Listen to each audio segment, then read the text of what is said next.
بسم اللہ الرحمن الرحیم۔ اب ہم ثابت کر چکے ہیں کہ ابو بکر جیش اسامہ میں شامل تھا۔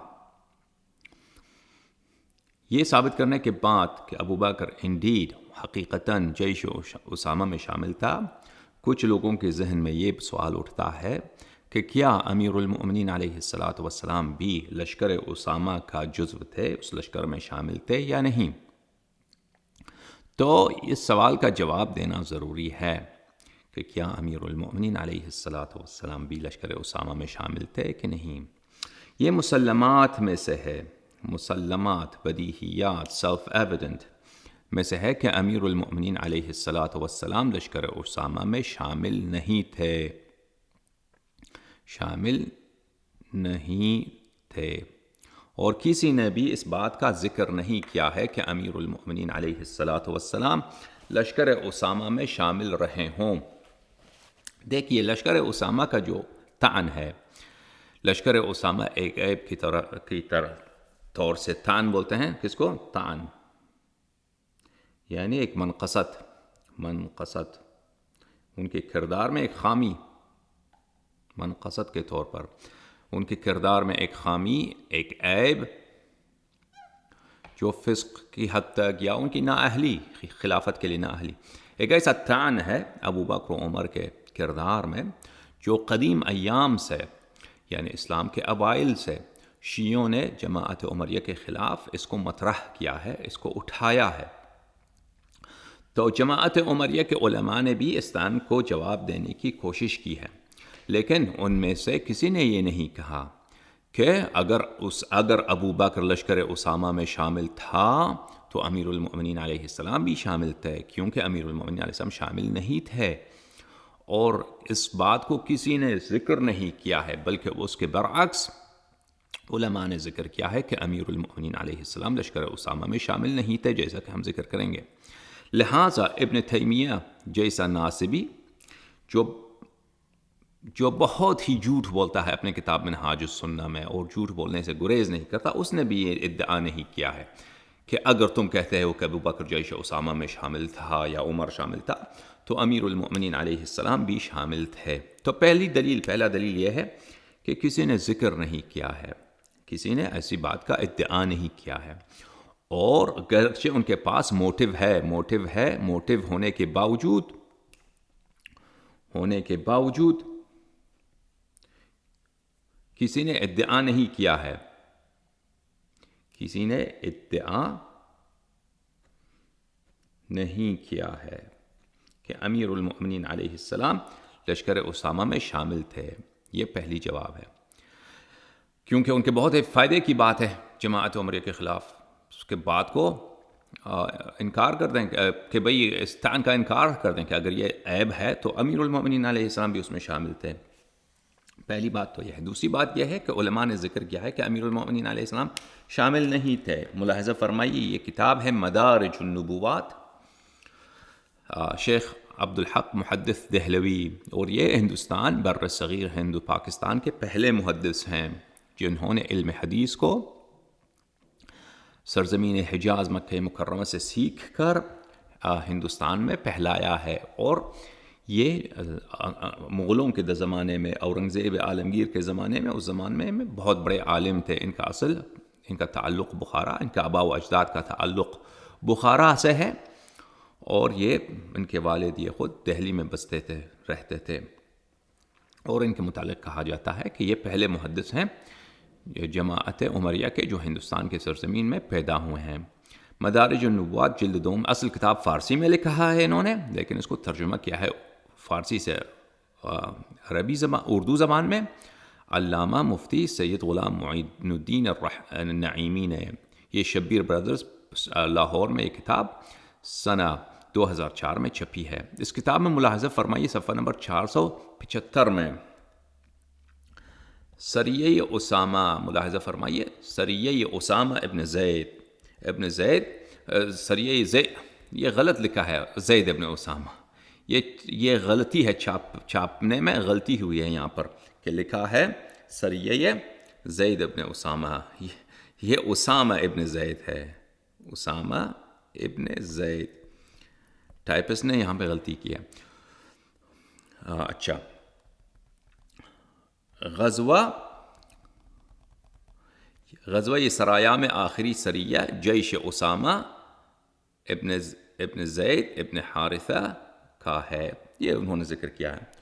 تو ملاحظہ فرمائیے جو ہم نے آپ کی خدمت میں اس کو ہائی لائٹ کیا ہے. اور دربار رسالت صلی اللہ علیہ وآلہ وسلم سے یکم حالی صادر ہوا کہ اعیان مہاجرینوں، اس کا آگے جا کر اگلے صفحے میں دیکھنا ہوگا، انصار، صفحہ نمبر 474 شروع ہو گیا. انصار مثلا کون؟ ابو بکر، عمر، عثمان، سعد بن ابی وقاص، ابو عبیدہ بن جراح وغیرہ، بجز علی مرتضی. خوب دیکھیے یہاں پر، بجز علی مرتضی کرم اللہ وجہہ الکریم وسلام اللہ علیہ. یہ سب صحابہ بجز امیر المؤمنین علیہ السلام کے حضرت اسامہ کے ہمراہ ہو جائیں اور حضرت علی مرتضی علیہ الصلاۃ والسلام کو ہمراہ نہ کیا. بعض لوگوں کے دلوں میں یہ بات کھٹکتی تھی کہ ایک غلام کو اکابر مہاجرین و انصار پر امیر مقرر فرمایا. اس قسم کی ذاتی گفتگو مجلسوں میں ان سے ظہور و درود میں آئیں. جب یہ خبریں حضور صلی اللہ علیہ وسلم کے سمع شریف میں پہنچی تو یہ باتیں حضور صلی اللہ علیہ وسلم کے خاطر مبارک پر گراں گزی اور انہوں نے اس کا جواب دیا. چلیں، پتہ یہ چلا اہم بات کہ امیر المؤمنین علیہ السلام یہاں پہ انہوں نے بجز کہہ کر ایکسیپٹ استثناء امیر المؤمنین علیہ السلام سب کو ہمراہ کیا اور امیر المؤمنین علیہ السلام کو ان کے ہمراہ نہیں کیا. یہ واضح ہے اس عظیم محدث جو جماعت عمریہ کے عظیم ترین محدثین میں شامل ہیں. اسی طرح میرے معزز ناظرین ملاحظہ فرمائیے کہ یہ کتاب جمع الجوامع المعروف بالجامع الکبیر، یہ جماعت عمریہ کی حدیث کی سب سے بڑی کتاب ہے جمع الجوامع، جو عبد الرحمن السیوطی نے تمام جتنی احادیث ہیں جماعت عمریہ کی ان سب کو حروف تہجی، حروف الف با کی ترتیب سے انہوں نے اس کتاب میں جمع کیا ہے، جمع الجوامع. اور کنز العمال جو متقی ہندی صاحب کی کتاب ہے وہ یہی جمع الجوامع ہے، لیکن انہوں نے اس ترتیب کو بدل دیا ہے. اس ترتیب کو انہوں نے الف با کی ترتیب سے نکال کر کس کی ترتیب میں رکھ دیا ہے؟ موضوعات کی ترتیب پر، فقہ کے ابواب کی ترتیب پر انہوں نے اس ترتیب پہ اس احادیث کو جمع کیا ہے، تو کنز العمال بنی ہے. جمع الجوامع المعروف بالجامع الکبیر لعبد الرحمن السیوطی، یہ بہت بڑے بلند پائے کے محقق ہیں اور عالم دین ہیں جماعت مخالفین کے. المجلد الرابع عشر، جو سنہ 2005 میں ازہر میں یہ کتاب چھپی ہے. یہاں پہ ملاحظہ فرمائیے حدیث نمبر 687 میں صفحہ نمبر 401 میں حدیث لمبی ہے جیش اسامہ کے متعلق. تو وہاں پر اگلے صفحے پر، اس سے اگلے صفحے پر کہ جب رسول پاک صلی اللہ علیہ وآلہ وسلم کے وہ داستان طولانی ابتدا سے بتا رہا ہے کیسے رسول خدا صلی اللہ علیہ وآلہ وسلم بیمار ہو گئے، اسامہ کو امر کیا کہ تم لشکر لے کے چلے جاؤ، وہ سب کا پھر رسول پاک صلی اللہ علیہ وآلہ وسلم کا انتقال ہو گیا. یہ سب وہ ترتیب سے بتاتے ہیں، وہ سب بتانے کی بھی ضرورت نہیں ہے، ہماری موضوع سے اس کا تعلق نہیں ہے. جب رسول پاک صلی اللہ علیہ وآلہ وسلم کی وفات ہو گئی، ان کا انتقال ہو گیا صلی اللہ علیہ وآلہ وسلم، تو اسامہ کو کچھ لوگوں نے کہا کہ ابو بکر سے کہا کہ تم اسامہ کے لشکر کو نہ بھیجو. ابو بکر نے کہا کہ نہیں، اسامہ کے لشکر کو جانا پڑے گا. تو اس نے کیا کیا؟ وَخَرَجَ فَأَمَرَ مُنَادِيَهُ يُنَادِي. ابو بکر کا جو منادی تھا، منادی یعنی پروکلیمر، وہ شخص جو اس کے جانب سے جار چیخ کر اعلان کر رہا تھا، اس کو بولتے ہیں جار چیخ. وہ شخص جو چیخ چیخ کے پکار کے لوگوں کو خلیفے کا، نئے خلیفے کا جو حکم ہے وہ سنا رہا ہے. ابو بکر کا ایک منادی شخص باہر آیا اور وہ یہ ندا کرنے لگا، یعنی اس کا پروکلیمیشن، اس کا اعلان لوگوں کو سنانے لگا. عظمت منی، یہ میرا فرمان ہے، یعنی ابو بکر کا فرمان ہے، ان لا يتخلف عن جيش اسامة من بعثه من كان انتدب في معه في حیات رسول اللہ صلی اللہ علیہ وسلم. کہہ رہا ہے کہ یہ میرا فرمان ہے کہ اسامہ کے لشکر سے جو بھی شخص رسول پاک صلی اللہ علیہ وآلہ وسلم کی حیات طیبہ میں اس کو نکلنے کا فرمان تھا، اس کو خروج کرنے کا فرمان تھا، وہ پیچھے نہ رہے، پیچھے نہ رہے. سب جن کو حکم تھا کہ وہ نکل جائیں ان کو نکلنا ہوگا، سوائے کس کے؟ سوائے عمر کے، کیونکہ اس نے تقاضا کیا، گزارش کی، اس نے ریکویسٹ کیا اسامہ سے کہ عمر کو پیچھے چھوڑ جاؤں، مجھے عمر کی ضرورت ہے. فَإِنَّهُ لا غنا بنا عنہ، ہمیں عمر کی ضرورت ہے. تو اسامہ راضی ہو گیا، کمانڈر تھا فوج کا، اس نے کہا چلو عمر جو ہے وہ ہمارے ساتھ نہ نکلے، عمر کو ٹھہرنے کی اجازت ہے. لیکن دوسروں کو کسی کو ٹھہرنے کی اجازت ابو بکر نے نہیں دی. اچھا، کن لوگوں کو؟ جن کو رسول پاک صلی اللہ علیہ وآلہ وسلم نے لشکر میں شامل کیا تھا.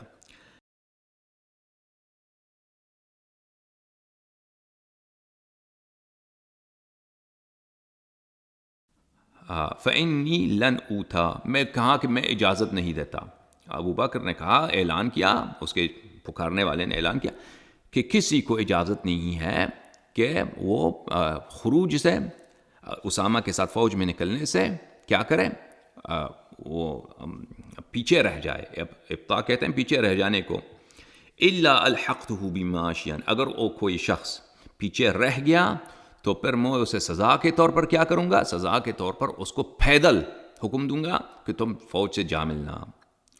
وَأَرْسَلَ إِلَى النَّفَرِ الْمُهَاجِرِينَ وَالْأَنصَارِ إِلَى الْمُهَاجِرِينَ الَّذِينَ تَكَلَّمُوا فِي إِمَارَةِ أُسَامَةَ، اور اس نے کچھ لوگوں کو بھیجا، کسی شخص کو بھیجا ان لوگوں کے نزدیک جنہوں نے کیا کیا تھا، جنہوں نے تنقید کی تھی کہ بھئی اسامہ کم سن ہے، ان کو ہم پہ کیوں خلیفہ بنایا جا، ان کو ہم پہ کیوں امیر کمانڈر بنایا جا رہا ہے.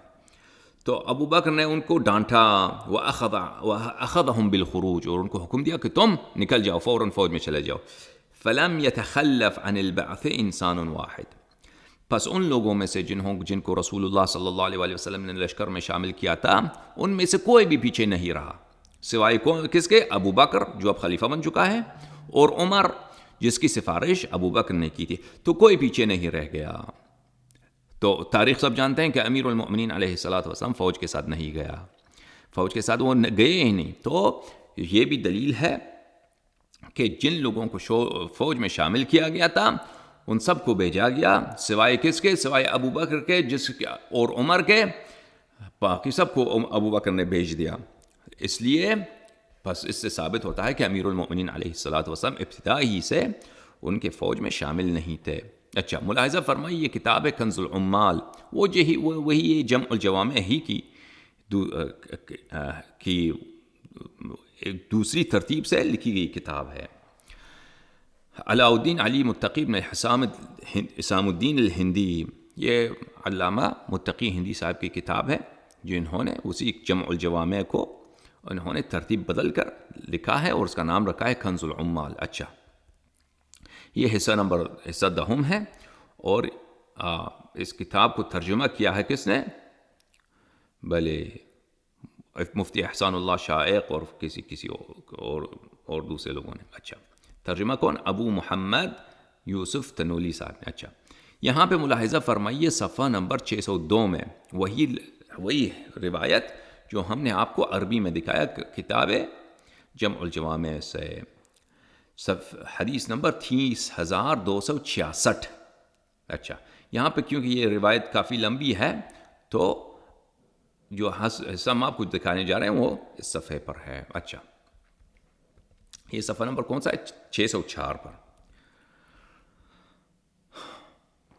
اچھا، اسامہ کی امارت پر اظہار اطمینان. چنانچہ سبھی لوگوں کو معلوم ہو گیا کہ اسامہ کو لشکر روانے کرنے کا ابو بکر نے پختہ عزم کر لیا ہے. ابو بکر اسامہ کے ساتھ ان کے گھر تک چلے گئے، عمر کو چھوڑ دینے کے متعلق گفتگو کی. چنانچہ اسامہ نے عمر کو پیچھے چھوڑ دیا، حتیٰ کہ ابو بکر نے اسامہ سے کہا کیا تم خوشی سے عمر کو پیچھے رہنے کی اجازت دیتے ہو؟ عرض کی جی ہاں. پھر ابو بکر نے اعلان عام کر دیا، اعلان عام کرایا کہ جو شخص رسول اللہ صلی اللہ علیہ وسلم کے زندگی میں اس لشکر کے ساتھ نکلا تھا وہ ضرور جائے اور پیچھے نہ رہے. اگر میں نے کسی کو پیچھے پھا لیا میں اس کو پیادہ لشکر سے ملاؤں گا۔ جن حضرات مہاجرین نے اسامہ کی امارت پر تنقید کی تھی، ابو بکر نے انہیں سختی سے ڈانٹا اور اس لشکر کے ساتھ جانے کا حکم دیا، چنانچہ لشکر سے پیچھے کوئی شخص نہ رہا، لشکر سے پیچھے کوئی شخص نہ رہا۔ سو یہ صریح ہے کہ لشکر سے پیچھے کوئی نہیں رہا اور امیر المؤمنین علیہ السلام لشکر کے ساتھ نہیں گئے۔ تو پتہ یہ چلا کہ وہ امیر المؤمنین علیہ السلام لشکر سے شروع ہی سے وہ لشکر میں شامل نہیں تھے۔ اور میں عرض کروں میرے عزیزوں کہ نفی پر دلیل نہیں لانے کی ضرورت نہیں ہوتی، نفی پر، منفی پر، نیگیٹو پہ کہ فلان شخص نے فلان کام، میں آپ مجھ سے کہیں مثلا کہ میں نے فلان کام نہیں کیا ہے، آپ نے فلان کام نہیں کیا ہے، اس کے لیے دلیل لانے کی ضرورت نہیں ہے کیونکہ کام نہیں کیا ہے، یا رسول پاک صلی اللہ علیہ وآلہ وسلم نے فلان کام نہیں کیا ہے، اس کے لیے دلیل لانے کی ضرورت نہیں ہے، اس بات پہ دلیل لانے کی ضرورت ہے۔ جو شخص ادعا کرتا ہے کہ رسول پاک صلی اللہ علیہ وآلہ وسلم نے فلان کام کیا ہے، مثلا وہاں پہ گئے ہیں، فلان جگہ گئے ہیں، فلان کھانا کھایا ہے، یہ فلان الفاظ کو بولا ہے صلی اللہ علیہ وآلہ وسلم نے، یا آپ نے کیا ہے، کسی اور شخص نے کیا ہے، تو نیگیٹو پہ دلیل نہیں لایا جاتا کہ میں نے نہیں لایا ہے، وہ اس بات پر جو شخص ادعا کرتا ہے اس کے لیے دلیل لایا جاتا ہے، سمجھیں کہ نہیں؟ اگر مثلا آپ ادعا کریں کہ آپ نے مجھے 500 روپے دے ہیں اور میں 500 روپے آپ سے مقروض ہوں، تو مجھے دلیل لانے کی ضرورت نہیں ہے کہ میں دلیل لاؤں کہ میں نے آپ سے پیسے نہیں لیے ہیں، آپ پہ لازم ہے کہ آپ پیسے لائیں، سمجھے نا؟ یہ پوری دنیا میں یہ اصول ہے، علوم میں، قانون میں، ہر جگہ پر اس کے۔ اچھا، تو جو لوگ ادعا کرتے ہیں کہ اگر کسی نے ادعا کیا، علماء عمریہ سے کسی نے ادعا نہیں کیا ہے، میرے علم تک جہاں تک پہنچتا ہے کہ امیر المؤمنین علیہ السلام لشکر اسامہ میں شامل تھے، تو کسی نے ادعا نہیں کیا، لیکن اب زمانہ بدل گیا، اگر کوئی ادعا کرتا ہے تو اس کو دلیل لانا چاہیے، ان کے پاس کوئی جماعت مخالفین کے پاس کوئی دلیل نہیں ہے اس بات پر کہ انہوں نے امیر المؤمنین علیہ السلام لشکر میں شامل تھے۔ ہمیں دلیل لانے کی ضرورت نہیں ہے کیونکہ ہمارا مقام کیا ہے؟ منفی کا مقام ہے، ہم کہتے ہیں کہ شامل نہیں تھے، تو شامل نہ ہونے کے لیے کسی دلیل کی ضرورت نہیں ہوتی، شامل ہونے کے لیے دلیل کی ضرورت ہوتی ہے، اور ہم نے اس کے باوجود شامل نہ ہونے کے لیے گرچہ ہمیں ضرورت نہیں ہے ہم دلیل لائیں۔ اس کے علاوہ میں آپ کو دلائل لیتا ہوں کہ لم یول علیہ احد، امیر المؤمنین علیہ الصلاۃ والسلام کی یہ شان ہے، لم یول احدا علیہ، کہ کسی کو کبھی امیر المؤمنین علیہ الصلاۃ والسلام پر کمانڈر نہیں بنایا گیا، اور ہمیشہ جس لشکر میں بھی امیر المؤمنین علیہ السلام تھے، تو اگر رسول اللہ صلی اللہ علیہ وآلہ وسلم تھے تو رسول اللہ صلی اللہ علیہ وآلہ وسلم خود کمانڈر کھل تھے، خود اعلیٰ کمانڈر تھے، ان کا نائب رسول امیر المؤمنین علیہ السلام ہوا کرتے تھے، اور اگر رسول اللہ صلی اللہ علیہ وآلہ وسلم نہیں ہوتے تھے تو امیر المؤمنین علیہ الصلاۃ والسلام وہ سپہ سالار اعلیٰ اور کمانڈر کے طور پہ ہوتے تھے۔ ملاحظہ فرمائی، میں کچھ آپ کو روایات و احادیث دکھاتا ہوں اس مسئلے پر۔ یہ کتاب ہے شرح نہج البلاغہ لابن ابی الحدید المعتزلی، علامہ ابن ابی الحدید معتزلی کی مشہور و معروف کتاب شرح نہج البلاغہ، اور یہ گرچہ ان کا تعلق طبقہ معتزلہ میں سے ہے، لیکن معتزلہ جو ہیں وہ شیعہ نہیں ہیں۔ معتزلہ بعض جماعت عمریہ کے سلفی لوگ عوام کو بیوقوف بنانے کے لیے وہ یہ ادعا کرتے ہیں کہ معتزلہ شیعہ تھے۔ معتزلہ کہاں شیعہ تھے؟ معتزلہ کے اکابر جو تھے وہ تو اس بات پہ بہت ہی، انہوں نے سب سے محکم کتب انہوں نے لکھا ہے کہ ابو بکر و عمر کی خلافت کی تصحیح کے لیے شیعوں کے خلاف، اور ان جماعت، یہ خود ابن ابی الحدید معتزلی جگہ جگہ پر اپنے شرح نہج البلاغہ میں اس بات پہ قوی استدلال لاتا ہے کہ کیوں ابو بکر کا فلاں عمل صحیح تھا، عمر کا فلاں عمل صحیح تھا، ابو بکر کی خلافت کیوں شرعی تھی، یہ جگہ جگہ پہ استدلال لاتا ہے۔ تو یہ بات بالکل غلط ہے کہ کوئی کہے کہ معتزلہ شیعہ تھے۔ معتزلہ خلافت ابو بکر کو مانتے ہیں، خلافت عمر کو مانتے ہیں، خلافت عثمان کو مانتے ہیں، اور اس کے بعد چوتھے درجے پر امیر المؤمنین علیہ السلام کو خلیفہ مانتے ہیں۔ جماعت معتزلہ کا مسئلہ امامت پر جماعت اشاعرہ سے اختلاف نہیں ہے۔ ان کا اگر جماعت اشاعرہ اور ماتریدیہ سے اختلاف ہے تو دوسرے چیزوں پر، صفات پروردگار عالم پر، پروردگار عالم کے عدل پر، دوسرے امور میں، اما مسئلہ امامت و خلافت پر ان کا وہی پوزیشن ہے، وہی موقف ہے جو اشاعرہ کا ہے، جو ماتریدیہ کا ہے، اور یا جو جماعت سلفیہ کا ہے. اس لحاظ سے ان میں کوئی فرق نہیں ہے. یہ کتاب ہے شرح نہج البلاغہ لابن ابی الحدید جزء رابع. چھپی ہے یہ کتاب دار احیاء الکتب العربیہ عیسی البابی الحلبی و شرکائے سنہ 1959 میں.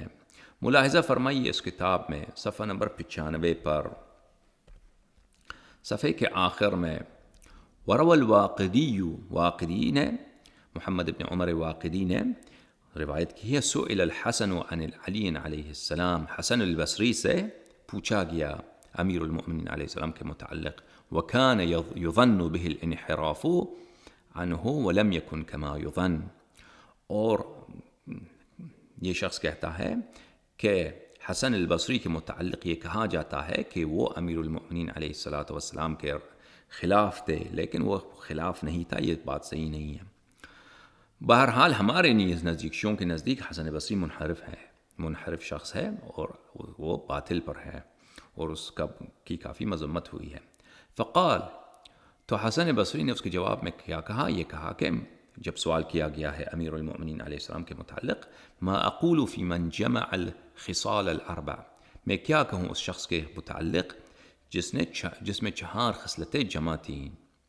اعتمانہ علی البراء، پہلی بات تو یہ ہے کہ سورہ براءہ کو رسول اللہ صلی اللہ علیہ وآلہ وسلم نے ابو بکر کو پڑھنے نہیں دیا.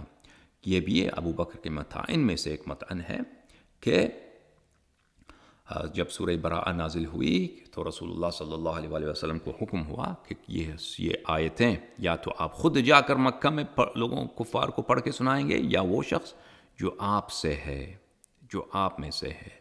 تو رسول اللہ صلی اللہ علیہ وآلہ وسلم نے امیر المؤمنین علیہ السلام کو بھیجا. پہلے انہوں نے ابو بکر کو بھیجا تھا راستے میں کہ تم یہ آیتیں لے کے جاؤ، پھر راستے میں اس کو عزل کر دیا اور امیر المؤمنین علیہ السلام کو حکم ہوا.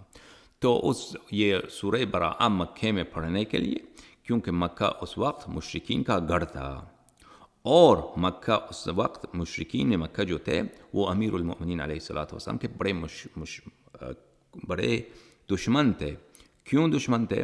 اس لیے کہ ان کے جنگوں میں، اور بالخصوص جنگ بدر و جنگ احد میں ان کے جتنے سردار قتل ہوئے تھے تقریباً سب کے سب وہ امیر المؤمنین علیہ السلام کی تلوار مبارک سے جہنم واصل ہوئے تھے. اور دوسری بات یہ ہے کہ وہ رسول اللہ صلی اللہ علیہ وآلہ وسلم کے دشمن تھے. اور دنیا میں اگر دیکھیں کفار مکہ تو جن کی دشمنی تھی رسول اللہ صلی اللہ علیہ وآلہ وسلم سے، اور دشمنی اگر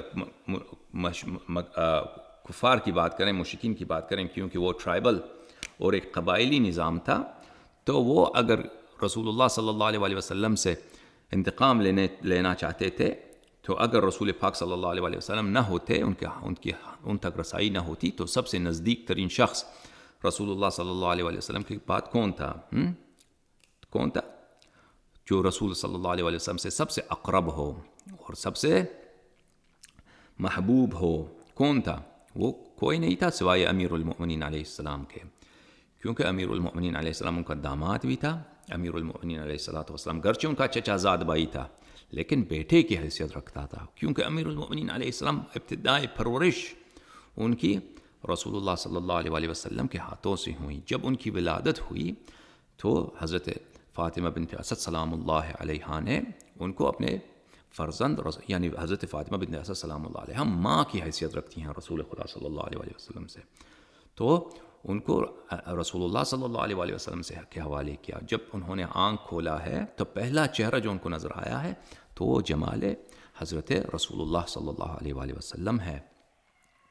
اور رسول اللہ صلی اللہ علیہ وآلہ وسلم نے ان کے گہوارے کو وہ اپنے بستر کے ساتھ آ کے رکھا ہے شروع ایام سے ہی، اور اپنے بستر پر اپنے سینے پہ امیر المؤمنین علیہ السلام کو سلاتے تھے. تو اس زمانے سے امیر المؤمنین علیہ السلام ایک بیٹے کی حیثیت، کیونکہ رسول اللہ صلی اللہ علیہ وآلہ وسلم کی عمر مبارک اس زمانے میں 30 سال کی تھی، جب امیر المؤمنین علیہ السلام کی 30 سال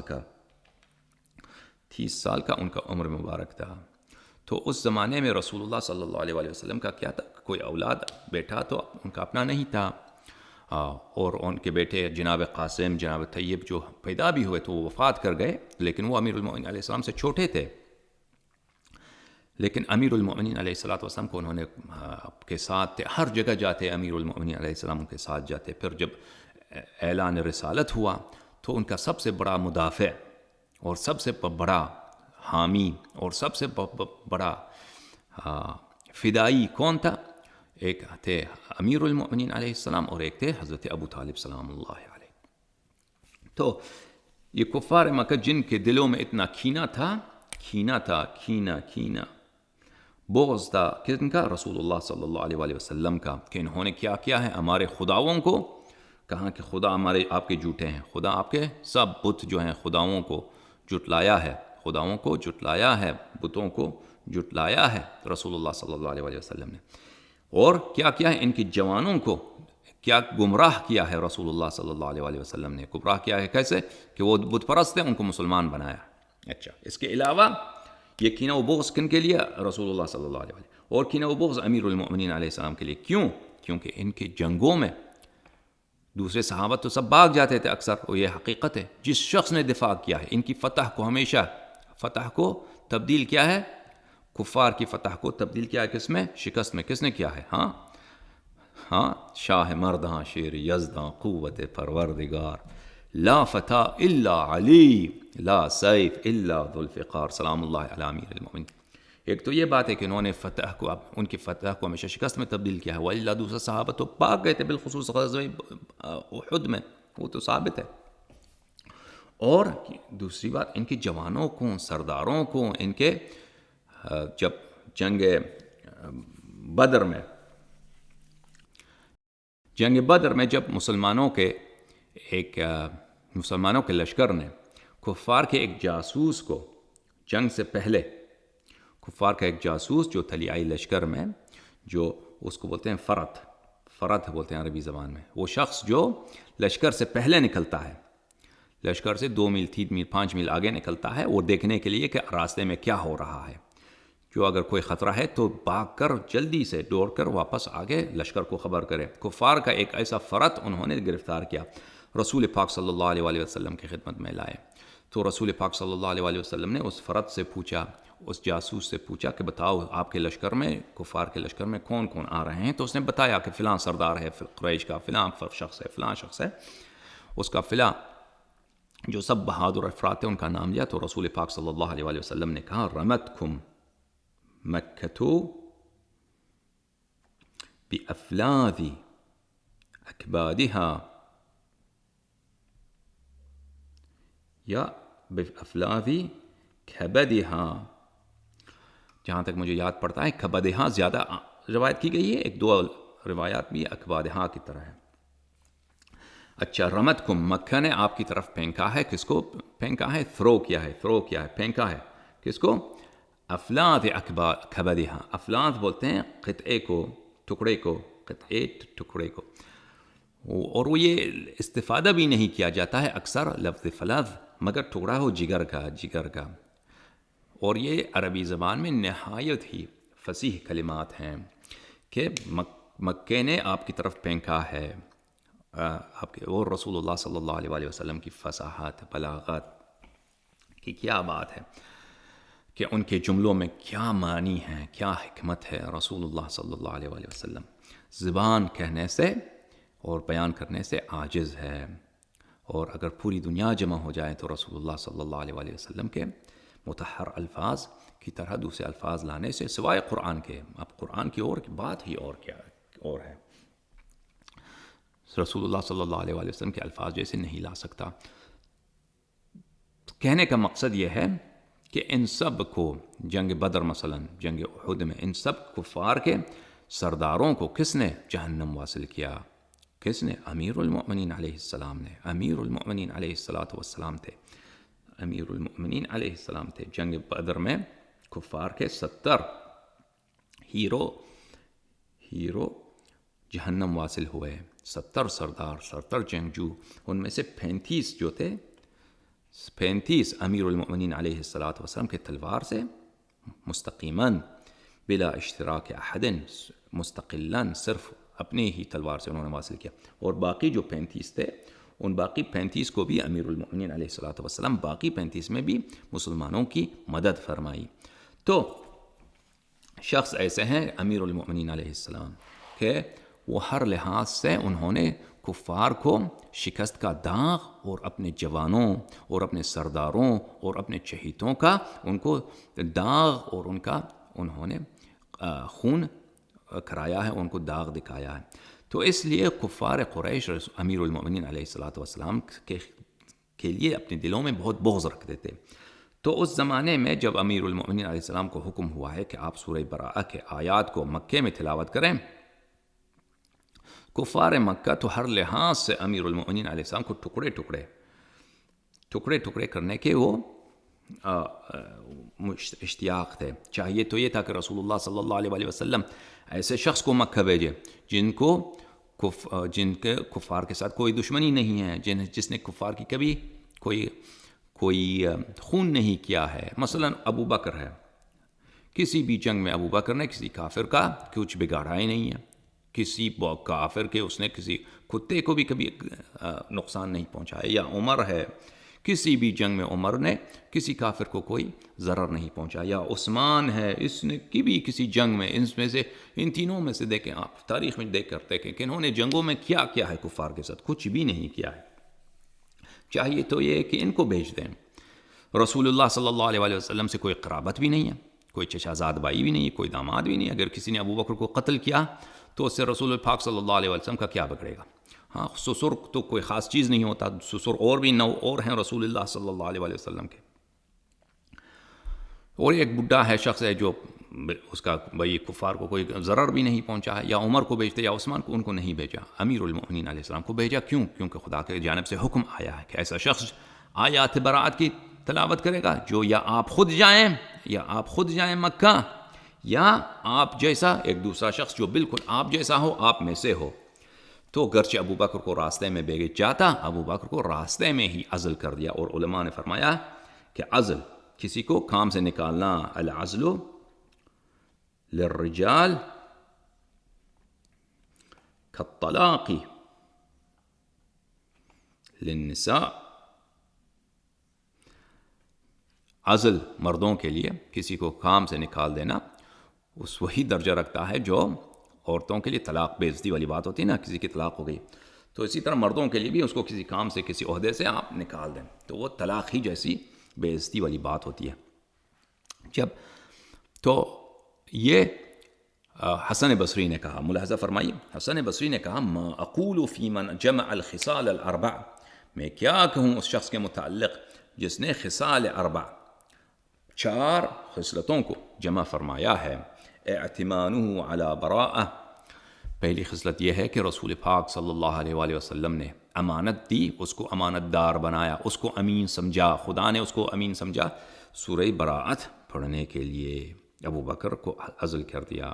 اچھا، وما قال له الرسول صلی اللہ علیہ وآلہ وسلم فی غزوۃ تبوک، غزوہ تبوک میں رسول اللہ صلی اللہ علیہ وآلہ وسلم نے امیر المؤمنین علیہ السلام سے کیا کہا؟ حدیث شریف منزلت، حدیث منزلت، انت منی بمنزلت ہارون من موسیٰ الا ان له لا نبی بعدی صلی اللہ علیہ یا امیر المؤمنین وصلی اللہ علیہ یا رسول اللہ وعلى اطرتکم الطیبین الطاہرین وصلی اللہ علی موسیٰ وہارون فلو کان غیر النبوہ، آپ کا وہی عہدہ ہے مجھ سے، آپ کی وہی منزلت ہے مجھ سے جو ہارون کو موسیٰ سے ہے. اچھا، ہارون کو موسیٰ، ہارون شریک ہدایت، ہارون شریک اطاعت، ہارون شریک ایمان، ہارون جیسا کہ موسیٰ محبوب خدا، ہارون محبوب خدا، جیسا کہ موسیٰ مرضی خدا، مورد رضائے خدا، ہارون مورد رضائے خدا.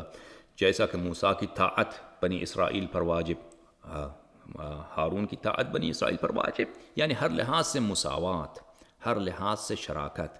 ٹھیک ہے کہ نہیں؟ تو وہی ایسے منزلت کو ثابت کیا. حسن بصری نے کہا فلو کان غیر النبوۃ شیء یفوت لاستثناء، رسول پاک صلی اللہ علیہ وآلہ وسلم نے صرف نبوت کو استثناء کیا ہے. اگر کوئی اور عہدہ بھی ہوتا نبوت کے علاوہ جو ہارون کے لیے ثابت ہے اور امیر المؤمنین علیہ السلام کے لیے ثابت نہیں، تو اس کو رسول پاک صلی اللہ علیہ وسلم استثناء کرتے، استثناء نہیں فرمایا تو ثابت ہوا کہ سب عہدے امیر المؤمنین علیہ السلام کے لیے ثابت ہیں۔ تو پتہ چلا کہ رسول خدا صلی اللہ علیہ وآلہ وسلم کی طاعت، ان پر ایمان اس امت پہ واجب، ہاں، تو ثابت ہوا کہ امیر المؤمنین علیہ السلام پہ ایمان اور ان کی طاعت اس امت پر واجب۔ اگر ابو بکر عمر اس امت میں سے ہیں تو ان پر بھی طاعت امیر المؤمنین علیہ السلام واجب، کیونکہ موسیٰ کے امت کے ہر فرد پہ ہارون کی طاعت واجب تھی، ٹھیک ہے نا۔ معصیت ہارون حرام، حضرت موسیٰ کے شریعت میں معصیت ہارون حرام، تو اسی طرح رسول اللہ صلی اللہ علیہ وآلہ وسلم کے امت کے ہر فرد پر معصیت امیر المؤمنین علیہ السلام حرام، چاہے وہ ابو بکر ہو، چاہے عمر ہو، چاہے عائشہ ہو۔ اچھا، تو حدیث منزلت جو ہے ایک سمندر ہے، ایک اعجاز ہے رسول اللہ صلی اللہ علیہ وآلہ وسلم کی۔ اعطیت جوامع الکلم واختصر علی اختصار، اور رسول پاک صلی اللہ علیہ وآلہ وسلم کے جملے مختصر لیکن معانی بہت گہرے، بہت عمیق، بہت وسیع۔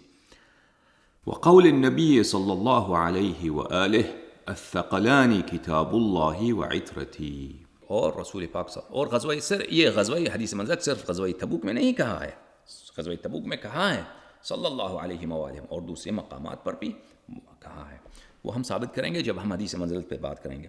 اور رسول پاک صلی اللہ علیہ وآلہ وسلم نے فرمایا انی تارکم فیکم الثقلین کتاب اللہ وعترتی، وإنه اصل بات، وإنه لم يؤمر عليه أمير قط وقد بل أمرت العمراء على غيره۔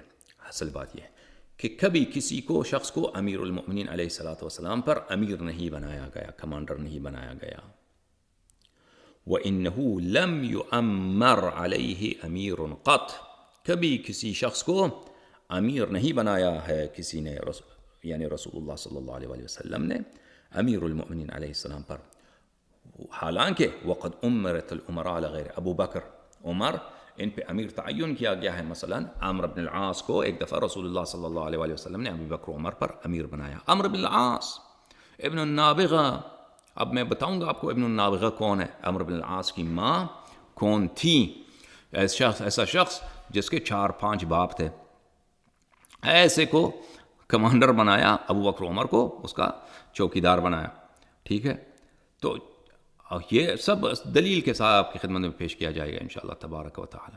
دوسرے جو تھے وہ ہمیشہ چوکیدار، چپراسی، سولجر، سپاہی، نوکر چاکر رہے دوسروں کے، لیکن امیر المؤمنین علیہ الصلوۃ والسلام ہر لشکر میں امیر رہے، ٹھیک ہے۔ یہ ایک شہادت ہے بہت واضح حسن بصری کی کہ کسی وقت بھی امیر المؤمنین علیہ الصلوۃ والسلام کبھی بھی کسی کی لشکر میں، مگر یہ کہ وہ امیر ہوں، سپہ سالار اعلیٰ ہوں، کسی لشکر میں انہوں نے شرکت نہیں کی ہے۔ یہ کتاب الشافی عبداللہ ابن حمزہ ابن سلیمان کی، جو بہت بڑے محقق ہیں یمن کے، بہت بڑے، اور یہ جماعت زیدیہ سے تعلق رکھتے ہیں، اور جماعت زیدیہ ان کا حدیث میں اگر آپ دیکھیں ان کا بہت قرب ہے جماعت عمریہ سے، ان کا بہت نزدیک ہے، حدیث میں، فقہ میں یہ جماعت عمریہ سے بہت قریب ہیں۔ یہ کہہ تو جاتے ہیں کہ یہ شیعہ ہیں، شیعہ 4 امام والے شیعہ ہیں، لیکن یہ حقیقت میں ان کے عقائد میں دیکھیں، ان کے فقہ میں دیکھیں، ان کے روایات میں دیکھیں، یہ مخالفین سے زیادہ قریب ہیں، تاکہ شیعوں سے ابو بکر کی عمر کی خلافت کو یہ مانتے ہیں، اور اللہ آپ کا بھلا کرے فقہ میں تو یہ بہت قریب ہیں حنابلہ سے، احمد بن حنبل سے۔ یہ کتاب چھپی ہے صنعاء، یمن سعدہ میں 2008 میں چھپی ہے۔ ملاحظہ فرمائیے اس کتاب میں صفحہ 139 جلد نمبر 1۔ وَأَمَّا بِالْفِعْلِ وَدَلَالَتِهِ، کہتے ہیں کہ امیر المؤمنین علیہ السلام افضل اصحاب ہیں۔ فَإِنَّهُ لَمْ يُوَلِّ عَلَيْهِ أَحَدًا قَطْ، یہ حقیقت ہے کہ رسول اللہ صلی اللہ علیہ وآلہ وسلم نے کبھی کسی کو امیر المؤمنین علیہ السلام پہ امیر اور والی اور گورنر اور پیشوا نہیں بنایا۔ وقد ولی علی ابی بکر و عمر و عثمان غیر مرہ، حالانکہ ابو بکر و عمر و عثمان پر کئی مرتبہ مختلف افراد کو کمانڈر اور امیر بنایا گیا ہے۔ ولا ينکر ذلك احد من العلماء، اور اس بات کو کسی علماء کو کسی کو انکار نہیں ہے۔ وما بعثه في جيش ولا سریة الا وهو امیرها، کسی بھی لشکر میں کسی بھی جیش میں لشکر میں امیر المؤمنین علیہ السلام کو نہیں بھیجا گیا مگر یہ کہ وہ سپہ سالار اعلیٰ تھے. یأمر بطاعتہ ویحذر عن مخالفتہ. ہر دفعہ رسول پاک صلی اللہ علیہ وآلہ وسلم لوگوں کو امر کرتے اور لوگوں کو حکم دیتے کہ طاعت کرو سید المسلمین امیر المؤمنین علیہ السلام کی. ویحذر عن مخالفتہ، اور تحذیر کرتے، منع کرتے، خبردار کرتے کہ مخالفت نہ کرنا، معصیت نہ کرنا سید المسلمین امیر المؤمنین علیہ السلام کی. وهو صاحب رأیتہ فی کل زحف. امیر المؤمنین علیہ السلام ہر جنگ میں رسول پاک صلی اللہ علیہ وآلہ وسلم کے صاحب لوا ہوتے، صاحب علم ہوتے، علمدار ہوتے، یعنی کمانڈر ہوتے. حتی سألہ جابر بن سمرہ نے رسول پاک صلی اللہ علیہ وآلہ وسلم سے پوچھا، یا رسول اللہ من یحمل رایتک یوم القیامہ، کون شخص ہوگا جو یوم قیامہ، روز قیامت آپ کے پرچم کو، آپ کے علم کو، آپ کے لوا کو حمل کرے گا، یعنی لشکر میں روز قیامت آپ کی امت کا سردار کون ہوگا؟ قال ومن عسى ان يحملها.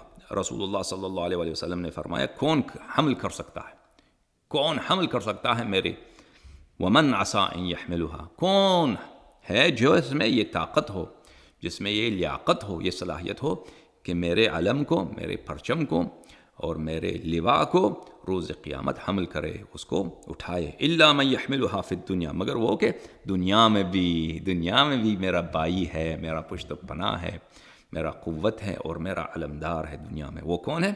وہ بھلے میرا بائی ہے، وہ امیر المؤمنین وسید المسلمین وقائد الغر المحجلین مطلوب کل طالب علی بن ابی طالب علیہ الصلاۃ والسلام. وہ کون ہے؟ وہ امیر المؤمنین علیہ الصلاۃ والسلام ہے. اور یہ روایت جماعت عمریہ کے اکابر نے اس روایت کو نقل کیا ہے، اور میں آپ کو دکھاتا ہوں میرے عزیزو مختلف کتب میں سے. ملاحظہ فرمائیے، یہ کتاب ہے المستدرک علی الصحیحین للحاکم النیسابوری الجزء الثالث، طبع دار الفکر، سنہ 2009 بیروت لبنان میں چھپی ہے. ملاحظہ فرمائیے صفحہ نمبر 325 میں، حدیث نمبر 4646 میں.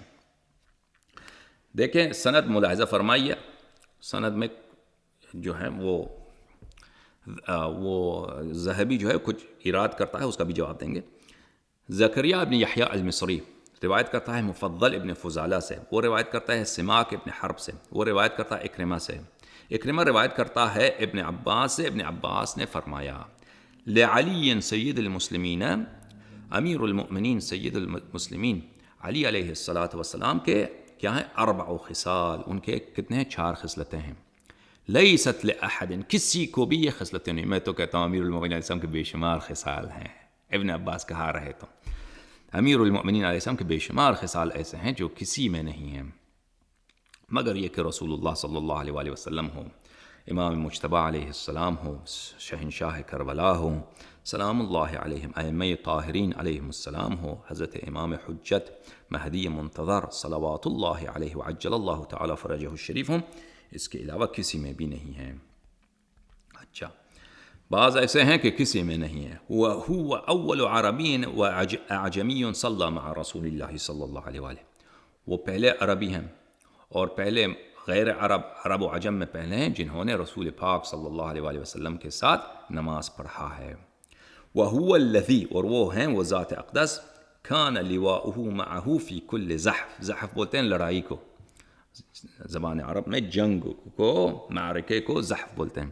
اچھا، وہ ہیں وہ ذات کہ ہر زحف میں، ہر معرکے میں، ہر میدان جنگ میں لواء رسول صلی اللہ علیہ وآلہ وسلم، یعنی پرچم رسول اللہ صلی اللہ علیہ وآلہ وسلم، ان کا جھنڈا، ان کا علم انہی کے ہاتھ مبارک میں ہوتا. اور یہ جس کے ہاتھ میں پرچم اور علم ہوتا، یعنی وہ لشکر کا سپہ سالار ہے، لشکر کا کمانڈر ہے. اچھا، والذی صبر معه یوم المحراس. محراس کس کو بولتے ہیں؟ کہا گیا ہے کہ محراس احد کے مقام پر، جہاں پہ غزوہ احد ہوئی، وہاں پہ کوئی چشمہ تھا پانی کا، ندی تھا کسی پانی کا، تو اس کو محراس کہا گیا ہے. محراس اس کا نام ہے. تو جنگ احد میں صحابہ سب فرار ہو گئے تھے، صحابہ میں فرار ہو گئے تھے. تو صحیح سند کے ساتھ ثابت ہے، صحیح سند کے ساتھ، کہ ان فرار کرنے والوں میں کون تھا؟ اچھا عثمان ہی تھا، اور کون؟ ہاں اس سے بھی آگے چلتے ہیں ایک درجہ، عمر، وہ بھی فرار کیا اس نے حالانکہ وہ بھی ثابت کریں گے، اور ابو بکر یہ سب فراریوں میں سے تھے جنگ احد میں. اچھا تو جنگ احد میں سب فرار کر گئے، امیر المؤمنین علیہ الصلاۃ والسلام رسول پاک صلی اللہ علیہ وآلہ وسلم کے ساتھ رہے. وهو الذي، اور امیر المؤمنین علیہ السلام وہ ذات اقدس ہیں، غسلہ وادخلہ قبرہ، غسل دیا رسول پاک صلی اللہ علیہ وآلہ وسلم کو. کس نے؟ امیر المؤمنین علیہ السلام. قبر میں لٹایا، لحد میں لٹایا. سردار انبیاء کو تو کس نے؟ امیر المؤمنین علیہ الصلاۃ والسلام نے. اچھا یہ روایت نقل کی ہے، روایت کیا ہے؟ 4640. اچھا 4640 کے متعلق ذہبی نے کیا کہا؟ ذہبی جو بہت ہی ناصبی شخص ہے، مثلا سپاہی صحابہ کا یہ فرض کریں ایک لیڈر اپنے زمانے میں اس طرح. اچھا قال الذهبي في تلخيص المستدرك، تلخیص مستدرک میں ذہبی نے کہا زکریا بن یحییٰ الوقار اس سند میں موجود ہے، وہ متہم، لوگ اس کو متہم کیا گیا ہے، متہم کیا گیا ہے کہ یہ متہم ہے، مثلا ضعیف ہے، اس پہ تہمت ہے. اچھا میں آپ کی خدمت میں عرض کروں کہ صرف اگر قاعدہ تو یہ ہے، قاعدہ سب محدثین کا یہ ہے کہ جرح، کسی پہ بھی جرح کیا جائے تو جرح غیر مفسر غیر قابل قبول ہے، غیر قابل قبول ہے. یعنی اس غیر جرح غیر مفسر ہو یا نہ ہونے کے مترادف ہے، برابر ہے. مطلب کیا؟ جرح جب کسی کی کہا جاتا ہے فلان شخص ضعیف ہے، فلان شخص مثلا لیس بشیء، وہ کچھ بھی نہیں ہے، یا فرماتے ہیں کہ مثلا فلان غیر ثقہ یا غیر ذالک، کسی طرح کا اس کو جرح بولتے ہیں. جرح اگر یہ جرح کا سبب نہ بتایا جائے، سبب ذکر نہ ہو تو اس جرح کا کوئی فائدہ نہیں، اس جرح کا کوئی اثر نہیں ہے، فلانی ضعیف ہے یا کچھ ہے. کیونکہ اس کی وجہ کیا ہے؟ کیونکہ وجہ یہ ہے کہ علماء بہت دفعہ شخصی اغراض کے بنا پر، شخصی اغراض یا مذہبی تعصب، کیونکہ ایک شخص فرض کریں وہ ایک شخص کیا ہے، وہ شافعی ہے، وہ اس کو حنبلی یا حنفی سے مخالفت ہے، یا کوئی شخص معتزلی ہے اس کو اشعری سے مخالفت ہے، یا کوئی شخص مرجئی ہے اس کو محدثین سے مخالفت ہے، کوئی بھی ہے، یا کوئی شخص شیعی ہے اس کو اس لحاظ سے برا کہا جاتا ہے کہ وہ شیعہ ہے. تو لیکن یہ اس سبب سے کسی شخصی غرض یا مذہبی تعصب کی بنا پر اگر کسی کی وہ تضعیف کر رہے ہیں تو یہ تو بہت ہوتا ہے کہ فلان ضعیف ہے. وجہ کیا ہے؟ نہیں کہ وہ ضعیف ہے، وہ اس کی یادداشت کمزور ہے یا اس کا علم کم ہے یا وہ جھوٹا ہے، نہیں، اس لیے کہ اس کا مذہب اور ہے، اس کا مذہب اور ہے، تو اس کو جھٹلا رہا ہے، اس کی تضعیف کر رہا ہے. تو جب تک اس کا جرح کا سبب ذکر نہ ہو تو وہ جرح غیر کا فائدہ نہیں ہے. تو ملاحظہ فرمائیے کہ ذہبی کیا کہتا ہے. ذہبی کہتا ہے کہ اس سند میں یحییٰ بن زکریا بن یحییٰ وقار ہے، وہ متہم ہے، اس کو تہمت لگایا گیا ہے. تو یہ تہمت لگایا کس نے ہے؟ تہمت کی وجہ کیا ہے؟ تہمت کیا قابل قبول ہے یا نہیں ہے؟ اس کو بتایا نہیں، اس لیے جرح جو ہے اس کا فائدہ کوئی نہیں ہے. تو سند کیا ہے؟ سند کو ملاحظہ فرمائیے اس روایت کی جو ہم نے آپ کو دکھایا ہے. سند وہ یہ ہے کہ زکریا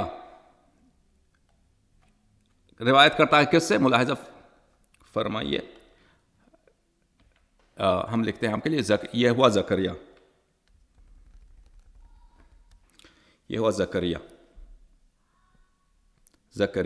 اچھا مفضل زکریا روایت کرتا ہے کس سے؟ مفضل ابن فضالہ سے، درست ہے، مفضل سے، یہ ہوا مفضل. وہ کس سے روایت کرتا ہے؟ سماک سے، سماک اکرمہ سے. تو وہ سماک سے اور سماک اکرمہ سے، اور اکرمہ ابن عباس سے، ابن عباس سے.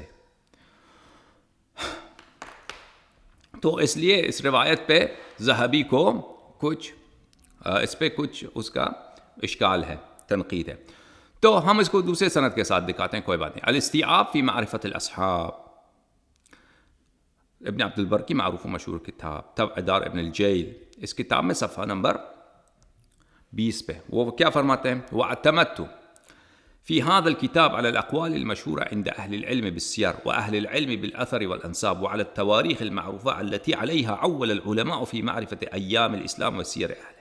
اس کتاب کو میں نے جو لکھا ہے، میں اقوال مشہورہ، معتبر کتب، معتبر علماء کے جو علماء کے مورد اعتماد ہیں، ان کتب سے میں نے جمع کر کے اس کتاب کی تالیف کی ہے. اچھا، پھر وہ صفحہ نمبر 1090 میں فرماتے ہیں وروی عن سلمان، یہ میں بھی آپ کی خدمت میں سناتا ہوں. سلمان سے روایت ہے، ابی ذر سے روایت ہے، مقداد سے، خباب، جابر، ابی سعید و زید بن ارقم، یہ صحابہ ہے. ان علی بن ابی طالب رضی اللہ عنہ اول من اسلم وفضلہ ہؤلاء علی غیرہ. انہوں نے کہا ہے، سلمان نے کہا، ابو ذر نے، مقداد نے، خباب نے، جابر نے، ابو سعید نے، زید بن ارقم نے، کہ امیر المؤمنین علیہ الصلوۃ والسلام اول من اسلم ہیں، پہلے جنہوں نے سب سے پہلے اسلام بھلے قبول کیا ہے. ہمارے نزدیک تو وہ کل ایمان ہے، اول ہی سے وہ مسلمان تھے.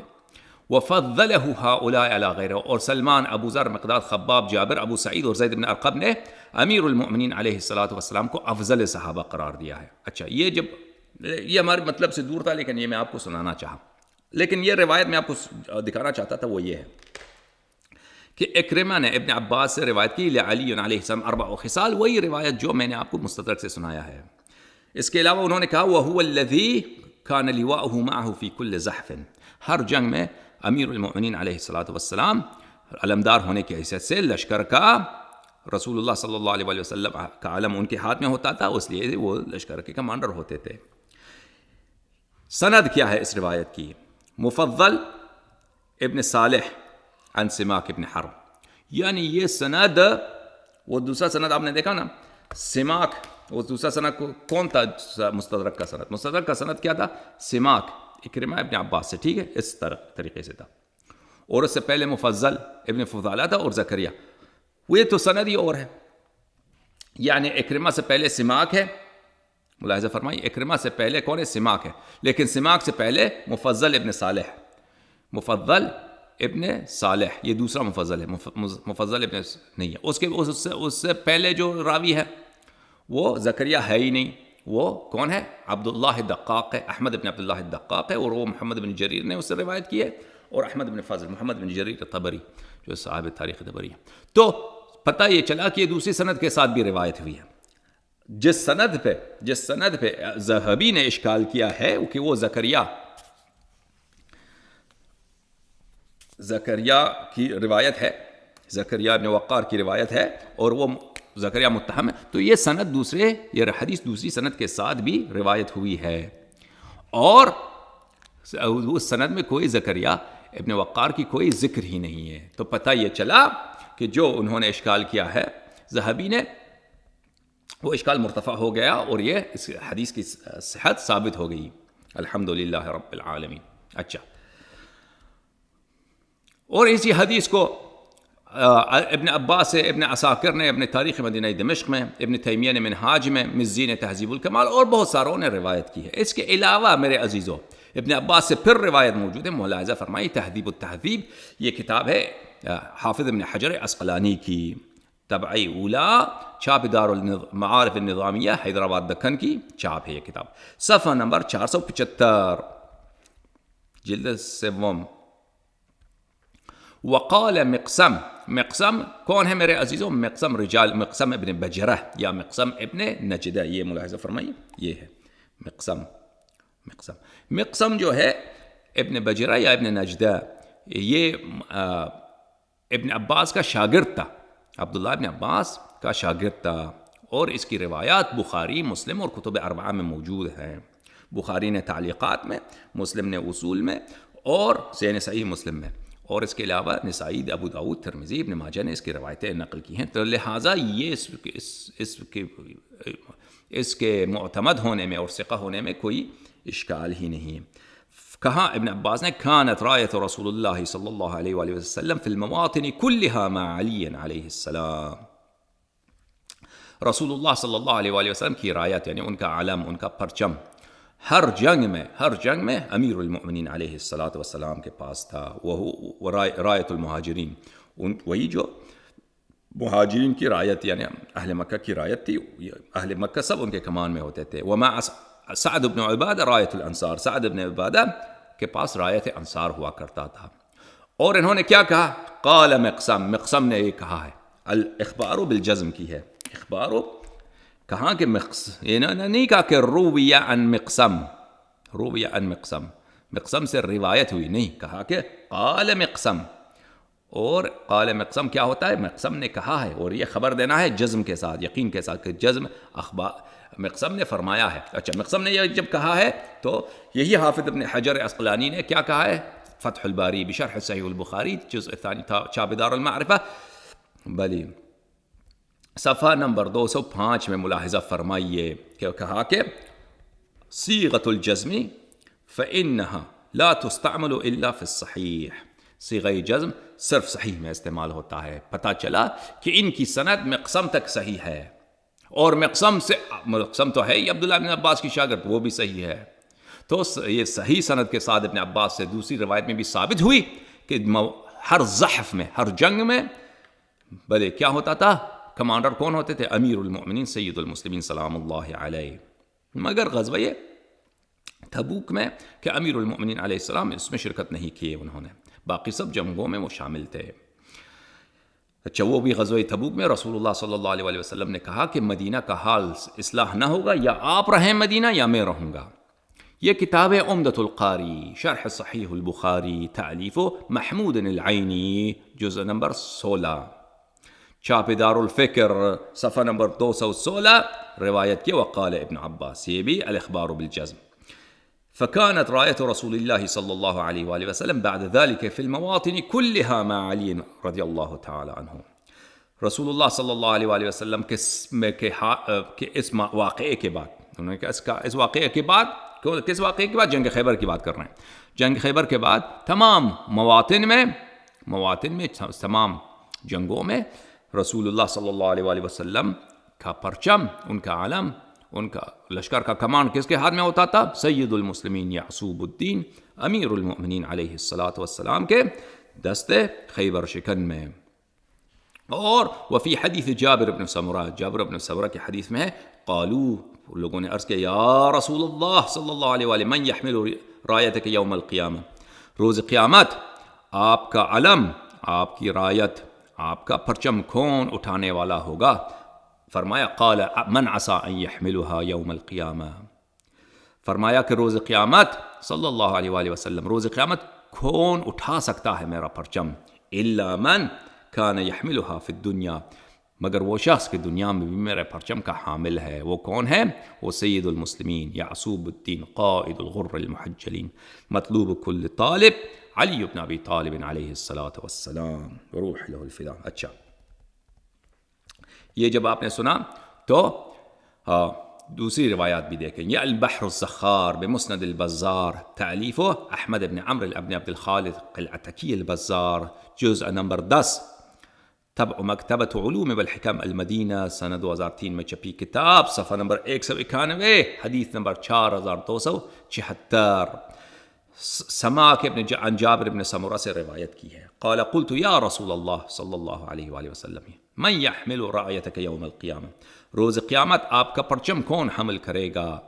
فرمایا من یحملها فی الدنیا علی بن ابی طالب علیہ الصلاۃ والسلام، فرمایا کہ وہی کہ دنیا میں میرے پرچم کا حامل ہے امیر المؤمنین صلوات اللہ علیہ وروح له الفداء.